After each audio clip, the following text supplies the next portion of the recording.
sexto ano, tudo bem com vocês? Hoje nós teremos aula de língua portuguesa, certo? E nós finalizaremos o módulo 2 com os assuntos relato de viagem e uso da vírgula, certo? Então vamos lá abrir o livro na página 78 para que nós possamos estudar relato de viagem, certo? Então vamos lá? Bom, relato de viagem. O que é um relato de viagem? O relato de viagem é um texto em que aquela pessoa que o escreve vai compartilhar experiências de uma viagem, certo? Então, isso quer dizer que você, que está aí assistindo a minha aula e que fez, por exemplo, uma viagem para o sul do Brasil ou para o Nordeste, você pode fazer um relato de viagem, certo?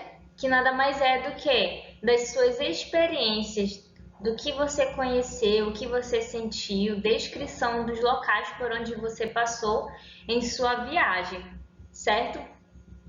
Além disso, no relato de viagem, nós vamos observar que os acontecimentos são descritos de forma sequencial. Então, é por sequência, primeiro isso, depois isso e depois aquilo. Conforme foi acontecendo, conforme foi dando se dando a viagem, e vai colocando os acontecimentos de forma sequencial, certo? Além disso, o relato de viagem, ele possui uma linguagem subjetiva. O que isso significa?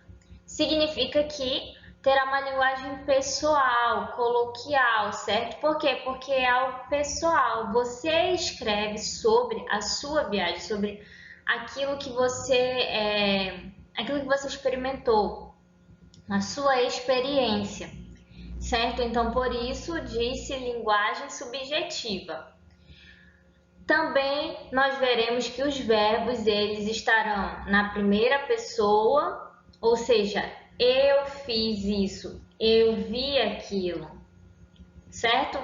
E o que no passado, certo? Por que no passado?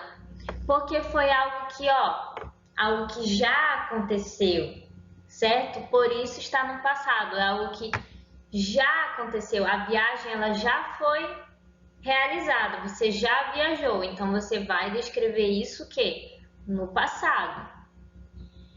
E em primeira pessoa. Por que em primeira pessoa? Porque foi você quem viveu, certo? Você está relatando a sua experiência, aquilo que você viveu. Além disso, o relato de viagem ele pode ser encontrado em livros, revistas, jornais, sites e blogs, certo? Então, vocês irão encontrar relatos de viagem nesses meios de comunicação, principalmente em sites e blogs. Por quê? Porque onde as pessoas, algumas pessoas criam sites e blogs somente para relatar as suas aventuras e suas viagens, certo? Então, vocês vão ver muito isso. Além disso, além de tudo isso que nós acabamos de ver, no relato de viagem, nós veremos algo chamado descrição física e descrição psicológica. O que é isso? A descrição física é quando eu digo que eu estou me referindo ao corpo, à estatura, à aparência da pessoa ou daquele lugar, certo? Por exemplo, eu viajei para o Amazonas e eu vou descrever como é o Amazonas. Descrevo então uma terra populosa com muitas praias, e essas praias elas são dessa forma. Eu estou fazendo uma descrição com relação ao local, certo? E também posso descrever as pessoas daquele lugar. Posso descrever como altas, magras ou também altas e esguias. Posso descrever de diversas formas, certo? De forma física. Quando eu falo física, eu me refiro a certo? A aparência, o corpo, estatura, certo? Quando eu digo que eu estou fazendo uma descrição psicológica, significa que eu estou me referindo à personalidade, certo? Estou me referindo ao quê? Ao comportamento. Se aquela pessoa ela é rude, se ela é gentil, se ela é hospitaleira, se ela é agressiva, certo? Então, quando eu digo uma descrição psicológica, eu me refiro ao que? A personalidade, aos sentimentos, certo? Algo que é o que é abstrato, eu não consigo tocar. Quando eu falo física, é algo que eu consigo ver e tocar, certo? Descrição física, uma pessoa. No caso eu, magra, baixa, certo? Descrição física daquilo que eu vejo, certo? Então vamos lá para a página 78, ler o relato de viagem que o livro traz como exemplo, certo? Então vamos ler e ir verificando essas características que nós acabamos de estudar. Namíbia. Confesso que demorei muito para ler o livro do meu pai. Na primeira vez que li 100 Dias Entre Céu e Mar, estava na 4ª série e li numa dessas viagens de 4 horas indo de Paraty para São Paulo. Com a estrada de Cunha caindo literalmente aos pedaços, as notícias sobre trânsito e andarilhos de Bendvale e a pouca luz do entardecer, convenhamos que não foi com a atenção digna que meus olhos correram tais páginas. E talvez, na época, Desventuras em Série soasse um pouco mais interessante. Na primeira vez que li direito, era o começo do ensino médio. Muita gente dizia que o livro torna pessoas determinadas a tornarem grandes decisões. A decisão que eu tomei foi de não conter palavras, gritos, pesquisas no Google e visitas a operadoras de turismo perto de casa, para saber como se chegava em Luderitz, de modo convencional. Assim começou a viagem para a cidade de onde partiu o iate. Para várias pessoas, ele pode ser um barco micro que um cara sem noção usou para fazer uma viagem arriscada que, por sorte, deu certo. Mas o barquinho a remo é hoje a minha certeza de que mesmo as ideias mais absurdas do meu pai, a gente tem que levar a sério. E as nossas próprias também. Então aqui nós iniciamos o relato, começamos a ler sobre o relato de viagem, certo? E nós veremos adiante um pouco sobre quem que está relatando. E observem que nós estamos observando a página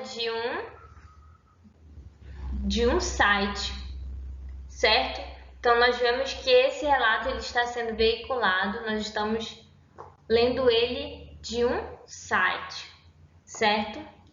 Assim começou a viagem para de onde partiu o iate, Já que íamos para o sul da África, minha mãe, que faz questão de ver bicho, nos levou para um safari no Kruger Park, uma reserva com vários animais nativos daquela região da África do Sul. Meu pai não se interessou pelo programa turístico e deixou que fôssemos nós 4. Eu gostei bastante da experiência, mas depois de uma semana passeando na mesma estrada, vendo os leões no mesmo lugar, sempre dormindo e bocejando, e ao lado de 30 pessoas que só viam os bichos pelo visor da câmera fotográfica ou, em casos extremos, pela discreta tela do iPad. Fiquei desconfiada de que meu pai não estivesse tão errado, mas gostei mesmo assim e valeu a pena e eu voltaria lá hoje, mesmo se eu pudesse. Então aqui nós estamos vendo que ela começa a relatar a viagem que ela fez para a África do Sul e como foi a experiência dela. E percebam que ela começa o relato dela falando como ela começou a se interessar pelas viagens, pelas aventuras, através do que? Lendo livros, lendo o livro do pai dela. E adiante ela começa a falar as primeiras experiências dela em viagens. E observem que a linguagem é o que? Coloquial, subjetiva. Ela fala de forma espontânea e ela descreve tudo aquilo que ela viu para nós, certo? E percebam que ela fala no passado também, certo? Ó, por exemplo, assim começou a viagem para a cidade de onde partiu, algo no passado, certo? E observem também como ela fala em primeira pessoa, já que íamos, nós íamos, certo? Para o sul da África, minha mãe, que faz questão de ver bicho, nos levou para um safari no Kruger Park. No início do relato, ela diz o seguinte: eu confesso, que demorei muito para ler o livro do meu pai. Ou seja, ela sempre está usando o que é a primeira pessoa. Isso reforça o que? O relato da viagem, porque reforça que ela foi quem viveu aquilo, certo? Na página 80, nós podemos conhecer um pouco das garotas que escreveram o relato, certo? Página 80. As irmãs Klink são filhas da fotógrafa Marina Klink e do navegador Amir Klink, que fez uma viagem em um barco a remo no Atlântico Sul, saindo do continente africano com destino ao Brasil. As gêmeas Tamara e Laura e a irmã caçula Marina, desde muito novas, escutam as aventuras do pai pelo mundo e o acompanham em algumas delas. Com toda essa bagagem, as garotas decidiram criar um site para compartilhar os relatos de viagens e lugares que já conheceram. Para saber mais, acesse o link indicado e veja que histórias de aventura também acontecem na vida real. Certo? Então aqui nós tivemos conhecimento de quem são essas garotas que fazem um relato das experiências delas, certo? Vamos para a página 83 ler trechos, certo, do relato, em que nós percebemos as descrições físicas e psicológicas. Vamos ler aí o quadro Contexto A. Ficar numa mesa ouvindo senhores de cabelos e barbas desbotadas falando sobre outros, uma viagem que não existe mais, me fez acreditar que, quando cidades se transformam, animais se escondem ou se extinguem e pessoas que se veem todos os dias se conhecem cada vez menos. Amizades breves, distantes e feitas numa viagem com data para acabar são a fonte mais próxima de reencontro com uma experiência antiga.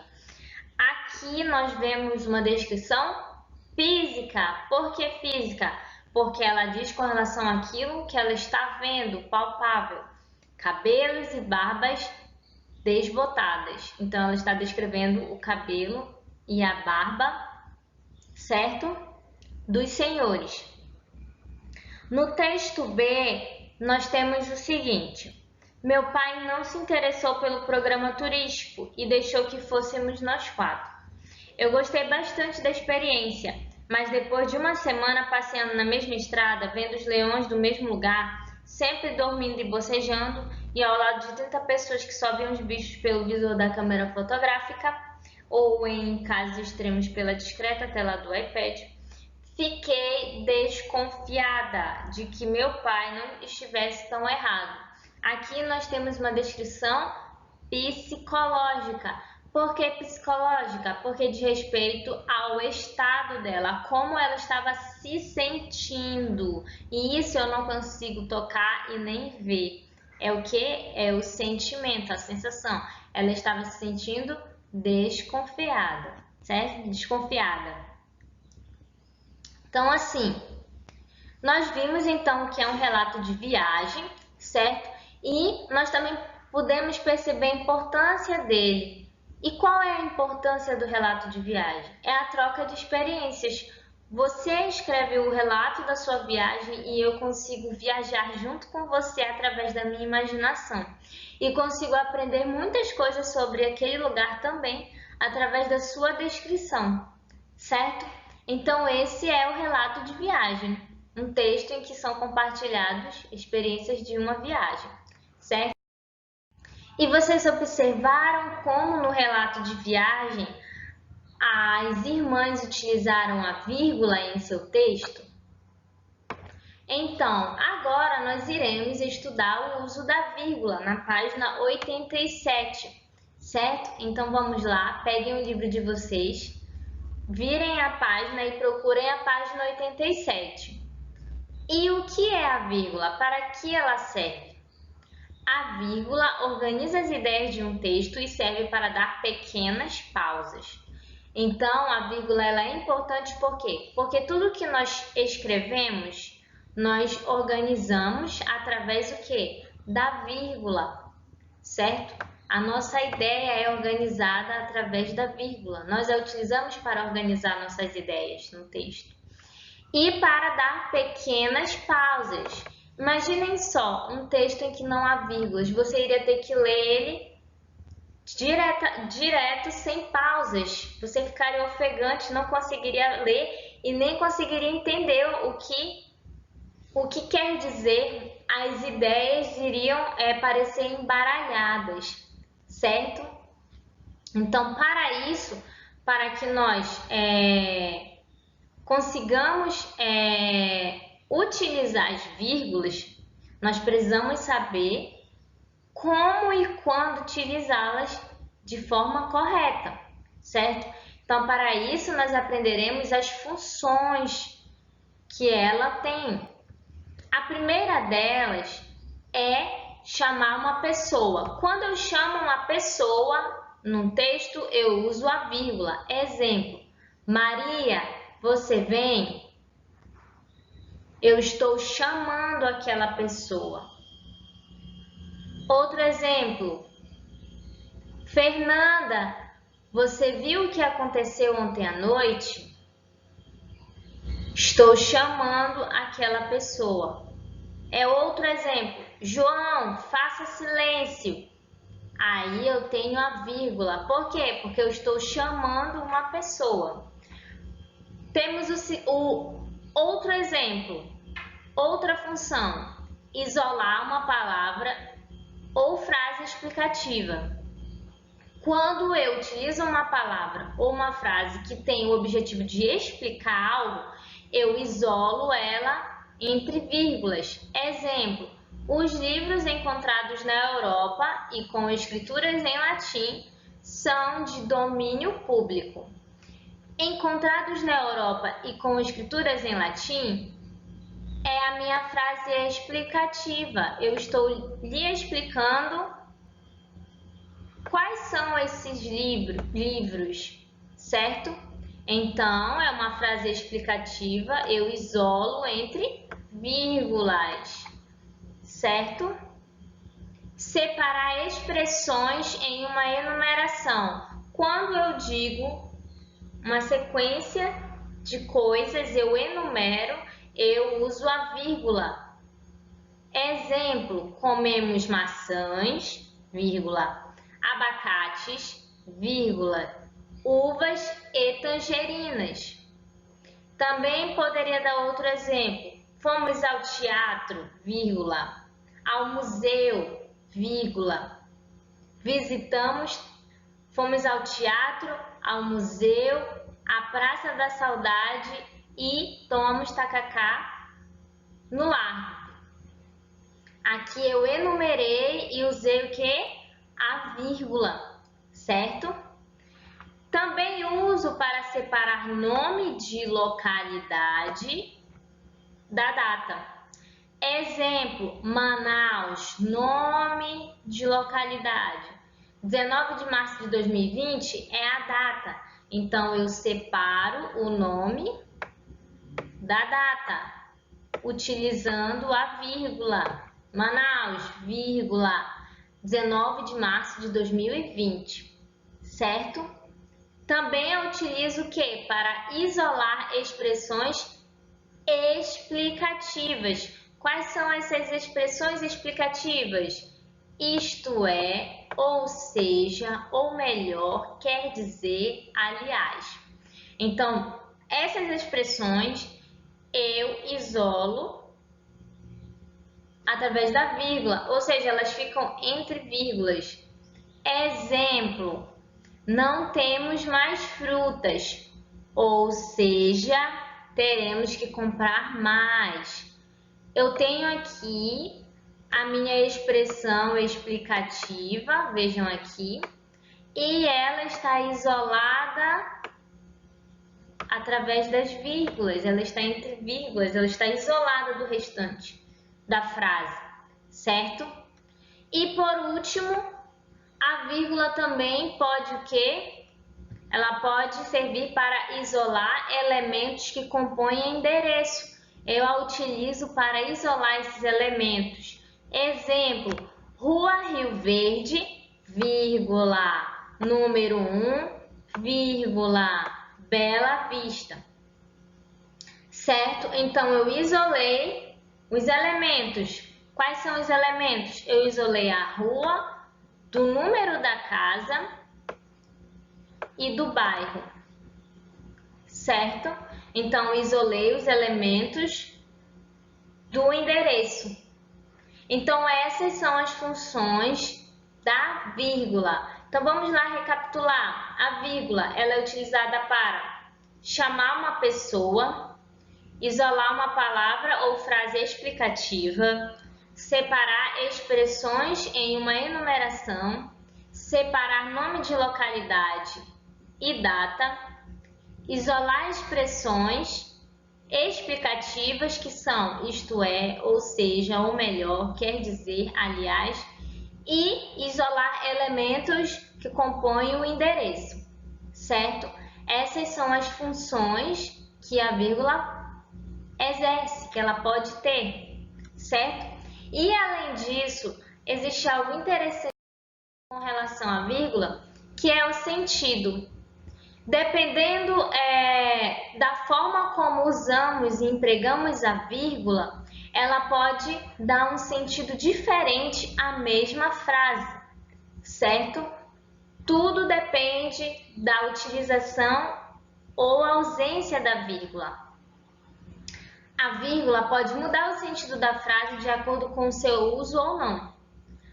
Vejamos então os exemplos. Não para. Não para. Quando eu digo não para, eu tenho sentido positivo. Eu estou pedindo para que você não pare de fazer o que está fazendo. Temos aí o exemplo, na página 88, de uma menina na montanha-russa e ela está, pela expressão dela, falando feliz, dizendo não para, ou seja, que ela está animada e se divertindo no brinquedo e pede para o quê? Que não parem. No segundo quadrinho, nós temos o menino assustado, certo? E aqui ele pede para você falar sobre a questão do emprego da vírgula, certo? Então, no segundo quadrinho, nós teremos o quê? O não, para, ou seja, ele está pedindo para que você pare. Por quê? Porque ele está assustado, ele não está se divertindo. Percebam, eu tenho a mesma frase com sentidos diferentes. Em uma eu tenho sentido positivo e outra eu tenho sentido negativo, certo? E tudo o que é através do emprego da vírgula.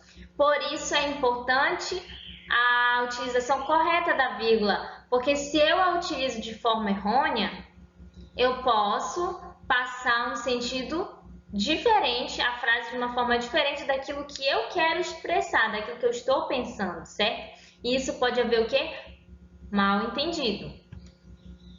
Temos outro exemplo.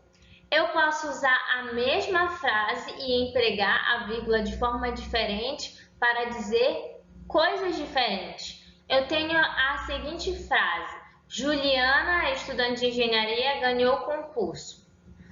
Quando eu isolo um termo entre vírgulas, Juliana, a estudante de engenharia, ganhou o concurso. Eu estou explicando quem é Juliana, certo? Eu estou dizendo que ela é uma estudante de engenharia.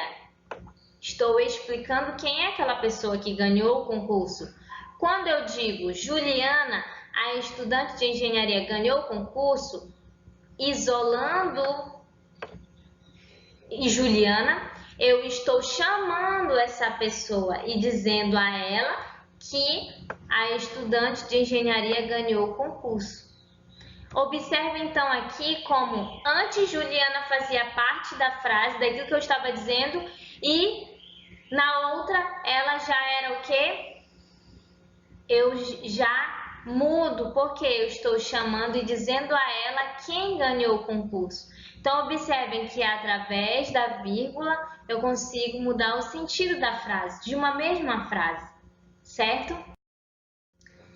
Bom, e para fixarem o que vocês acabaram de estudar, proponho a vocês as atividades do livro da página 80 a 89, referente ao relato de viagem e ao uso da vírgula, e da página 96 a 100 é revisão do conteúdo todo, certo? A finalização do módulo. Bom, é isto e até a próxima aula.